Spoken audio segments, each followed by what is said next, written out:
Israel ও লেবাননের সশস্ত্র সংগঠন হিজবুল্লাহর মধ্যে যুদ্ধবিরতি চুক্তি কার্যকর হওয়ায় বাড়িঘরে ফিরতে শুরু করেছে বাস্তুহারা লোকজন।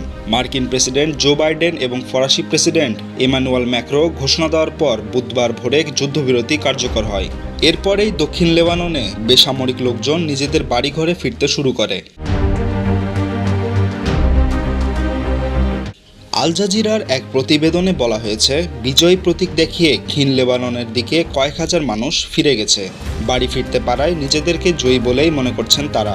এছাড়া লেবাননের বেশিরভাগ মানুষই এই যুদ্ধবিরতিকে নিজেদের বিজয় বলে উল্লেখ করেছেন প্রতিবেদনে।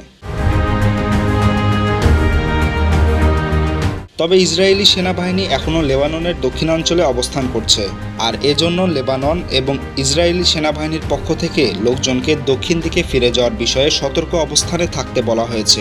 তবে ওই এলাকার লোকজনকে নিজেদের বাড়িঘরে ফেরার আহ্বান জানিয়েছেন লেবাননের পার্লামেন্টের স্পিকার নাবিহ বেরি। ডেস্ক রিপোর্ট, সবুজ বাংলা।